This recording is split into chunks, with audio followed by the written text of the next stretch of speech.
Nous recevons sur ce plateau le porte-parole du chef de l'État. Bonsoir, M. Kasongomwe Mayamba. Bonsoir, Maman Lucie Lavichissenda.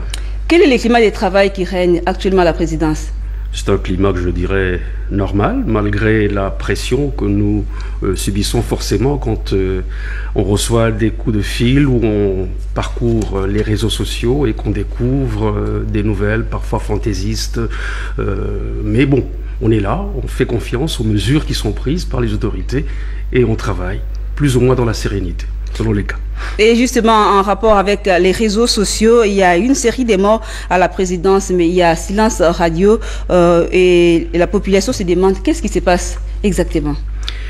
Vous savez, lorsque le chef de l'État avait décrété la mesure d'état d'urgence sanitaire, beaucoup de gens n'avaient pas encore mesuré la portée de ce que le monde médical appelait la pandémie du Covid-19. Et je me rappelle d'ailleurs sur votre plateau ici, quand j'étais venu pour parler la première fois d'une prorogation de cet état d'urgence, pour la deuxième fois de cette prorogation. Bon, quand je rencontrais les gens, oui, mais attendez, quand est-ce que vous allez lever? Mais on ne va pas lever ça comme ça, puisqu'il y a un état qui a lieu sur le terrain. C'est une maladie extrêmement dangereuse qui est sur le terrain, et donc c'est pour cela qu'on a décrété l'état d'urgence. C'est vrai que la RDC a pris les mesures nécessaires, les mesures barrières, qui sont appliquées plus ou moins partout, mais il faut voir. Vous venez de donner d'ailleurs en ouverture de ce journal les chiffres. Vous voyez qu'ils continuent d'augmenter, les personnes touchées par la maladie. Donc la RDC n'est pas seule. Et si vous regardez les chiffres d'autres pays, je crois que c'est encore plus alarmant. Mais nous n'allons pas rester là en état de panique en nous disant, bon, non, il y a des mesures qui existent, on essaie de les appliquer. Qu'il y ait des personnes qui soient touchées, ça je pense que c'est une évidence. Il se fait malheureusement qu'on a beaucoup plus les regards tournés vers la présidence, c'est normal. Le chef de l'État, c'est quand même le garant de la nation. Il y a beaucoup de personnes qui visitent la présidence de la République pour des raisons d'État, pour des raisons de travail. Et donc, c'est un lieu très fréquenté. Et donc, forcément, c'est un lieu très exposé. Alors, ce qu'il y a à faire, naturellement, c'est de déplorer ce qui nous arrive, effectivement, de pleurer les morts parmi nous, mais nous continuons d'espérer que les mesures qui sont prises vont produire leur effet. Ça peut faire peur, et je peux vous dire effectivement que quelquefois ça fait peur. Mais nous devons surmonter cette peur, pas seulement à la présidence de la République, c'est parce que c'est l'organe le plus visible. Mais je pense que si vous regardez autour de vous, dans les entreprises, dans certaines sociétés, vous retrouvez peut-être le même cas, et c'est ce qui est reproduit dans la statistique que vous avez vous-même annoncée en entrant dans ce studio. Donc, si on peut comprendre, pour vous, toutes ces morts sont vraiment naturelles, alors qu'on parle des morts dues au coronavirus. Est-ce que le coronavirus a élu domicile à la présidence de la République? On ne peut pas dire que le coronavirus a élu domicile à la présidence de la République. D'ailleurs, il y a un slogan que je crois apprécier à sa juste valeur. Le virus ne se déplace pas. C'est nous qui le déplaçons.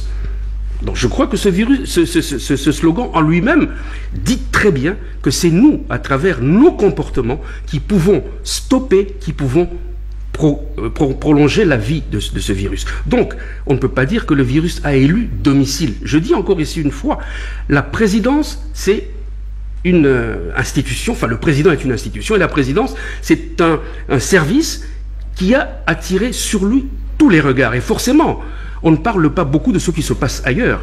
La situation du coronavirus ici, elle atteint pratiquement tous les niveaux de la société, y compris la présidence de la République. C'est vrai, on peut s'alarmer, on peut être plus ému lorsqu'effectivement on apprend aujourd'hui, quelques jours après, que la mort a encore frappé à cause du coronavirus. Je comprends très bien, ce sont des réactions tout à fait humaines. Mais dans toutes les sociétés, dans toutes les couches de la société congolaise, vous avez exactement ce même type de phénomène. Et les poisons qui auraient été détectés dans différents bureaux à la présidence de la République, qu'en est-il? Déjà, il faudrait bien qu'on s'entende sur détecter.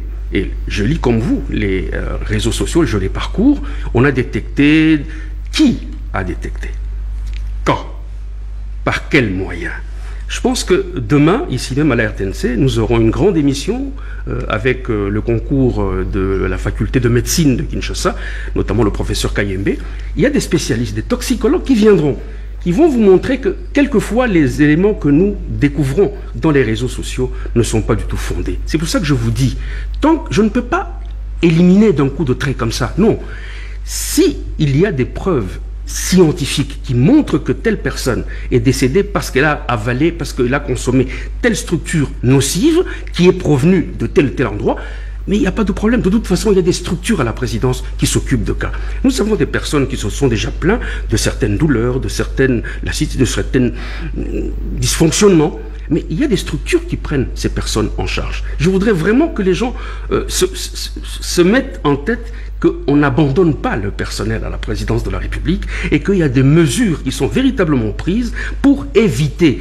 Actuellement, juste une petite minute, nous avons adapté à chaque fois que nous surveillons ce baromètre que vous le lisez chaque fois en début de journal, la présidence adapte les mesures pour véritablement coller. Justement, c'est en rapport avec les mesures. Quelles sont les mesures prises pour arrêter tout ça?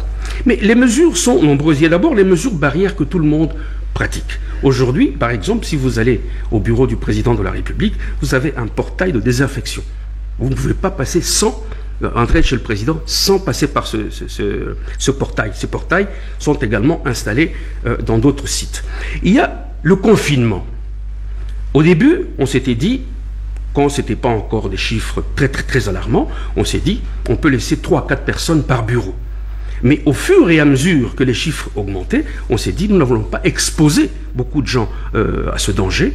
On est en train de restreindre, et de plus en plus on restreint. Finalement, on n'acceptera plus dans les bureaux à la présidence de la République que les personnes strictement indispensables. Et cela se fait déjà. À côté de cela, nous avons également eu à mettre en place la pratique des tests rapides. Parce que jusqu'à présent, il y a eu ce retard dans la livraison des résultats. L'INRB, c'est la seule structure, ce qui fait qu'il y a des retards. Mais pour pallier ces retards, on s'est dit, nous allons procéder maintenant à des tests rapides. Mais lorsque ces tests rapides détectent quelqu'un qui est positif, on va faire confirmer maintenant les tests par l'INRB.